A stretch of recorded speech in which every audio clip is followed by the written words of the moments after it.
श्री सद्गुरुवे नमः। अध्यात्म विश्व विज्ञान यूट्यूब चैनल और स्वानंद गुरुजी मराठी इस यूट्यूब चैनल पर उपस्थित अपने सभी मित्रों का हार्दिक अभिनंदन और स्वागत करते हैं।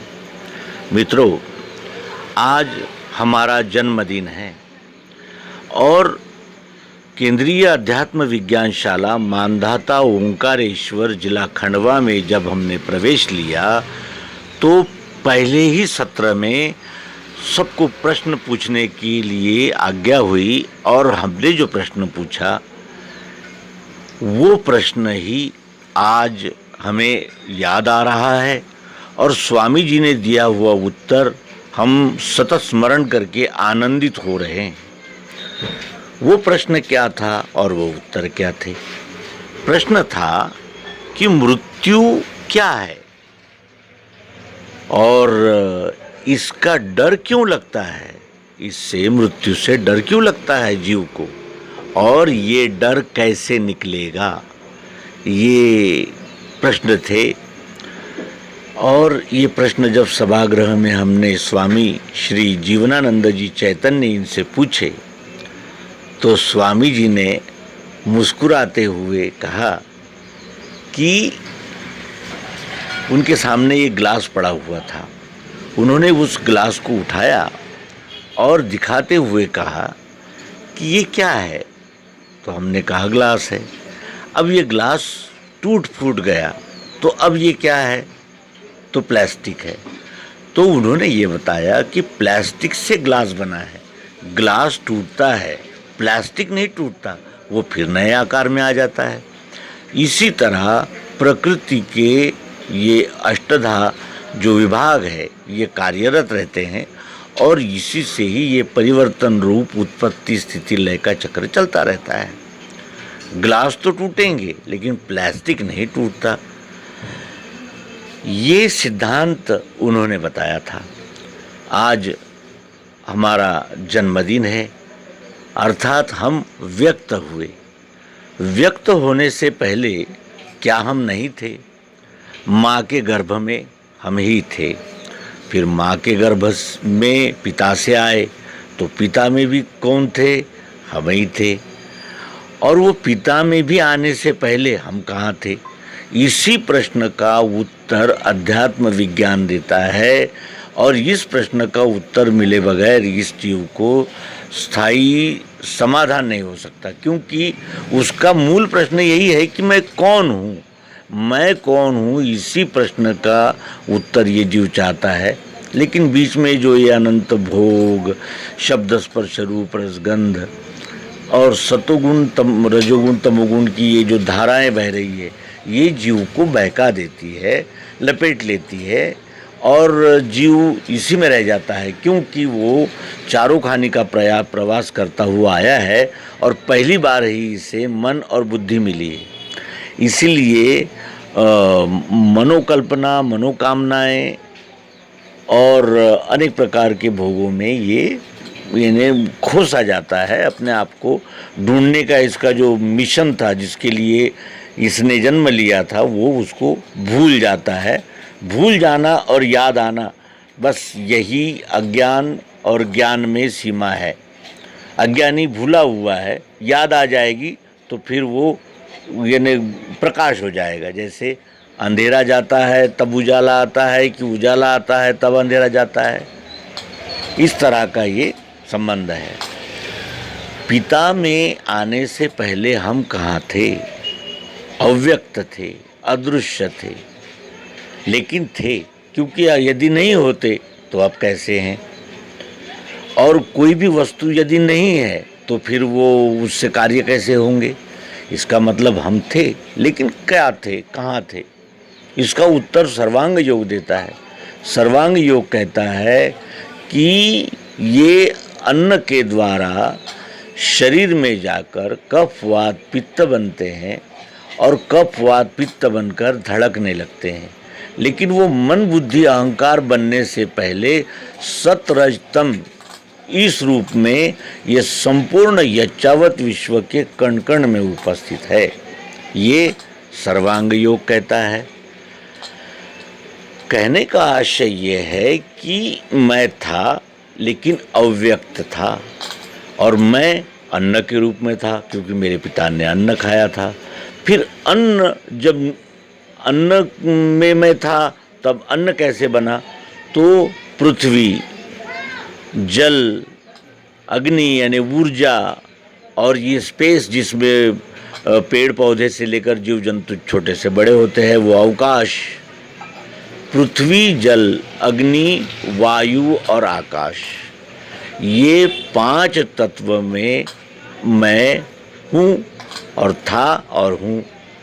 अब ये 5 तत्व में मैं था यानी 5 तत्व में मैं था, इसका अर्थ ये है कि मेरी कोई यानी अलग मेरा स्वरूप होगा। वो स्वरूप क्या है?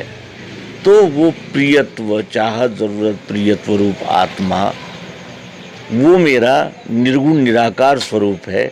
और ये जो शरीर जो व्यक्त हुआ है ये साकार स्वरूप है। साकार नहीं होता तो निराकार कार्य नहीं कर सकता, और निराकार नहीं है तो साकार भी कार्य नहीं कर सकता, क्योंकि निराकार ने ही साकार में कार्य कर रहा है, वो निराकार। और इस प्रकार का जन्म क्या है, मृत्यु क्या है, और कर्तव्य क्या है, हमारा स्वस्वरूप क्या है, हम सबको जानते हैं लेकिन अपने आप को नहीं जानते। अपने आप को जाने बगैर जब हम एक कण को नहीं जान सकते, अंश को नहीं जान सकते, तो विराट अंशी को कैसे जान सकते हैं? इसीलिए शुरुआत अपने आप से ही करनी होती है, और फिर इस पिंड का मिलान ब्रह्मांड से करना होता है, जिससे कि मैं और तू ये भावनाओं का लय हो जाता है, लोप हो जाता है। जीव समाधान पाता है, क्योंकि जीव जो है समाधान के लिए ही कार्यरत है, और समाधान के लिए ही इसके हर कर्म होते हैं। ये भोग, ऐश्वर्य आदि जो विभिन्न प्रकार के प्रयास है, ये समाधान को प्राप्त करने के लिए ही हो रहे हैं, और कोई इसका ये नहीं है। लेकिन उससे हमें स्थायी समाधान नहीं मिलता, वो क्षणिक समाधान है। और क्षणिक समाधान भी उसे नहीं कह सकते, क्योंकि अगले ही क्षण वो हमारा समाधान बिछड़ जाता है, और फिर हम पूर्ववत वही अज्ञान की स्थिति में आ जाते हैं। इसलिए ये जानना जरूरी है कि सर्वांग योग जो कहता है,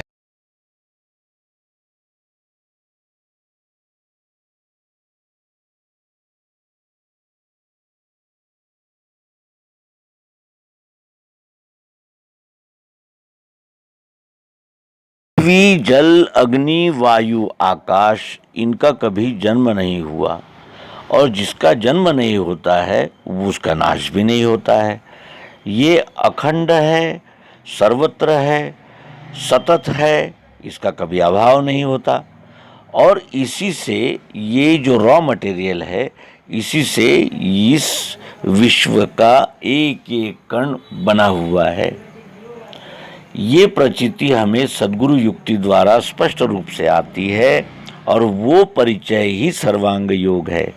सर्वांग योग को जानना ही अध्यात्म है। सर्वांग योग जैसे हम किसी की नज़र अगर यदि कमज़ोर है तो उसे हम चश्मा देते हैं क्योंकि वो अच्छे से देख सके।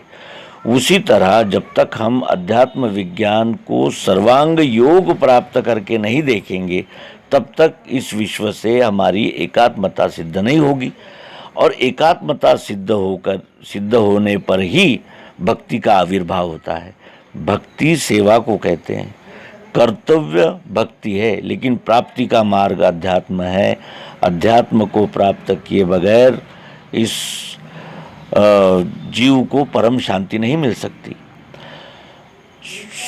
यानी उद्भिद, स्वेदज, अंडज, जारज, इन चारों खानियों में ये उत्क्रांत होता हुआ आया है जीव, अंततः अब मानव शरीर में मनुष्य बनकर उपस्थित है, और मनुष्य को संपूर्ण उत्क्रांत, संपूर्ण विकसित ऐसी बुद्धि, इंद्रियां, मन आदि सब कुछ दिया है।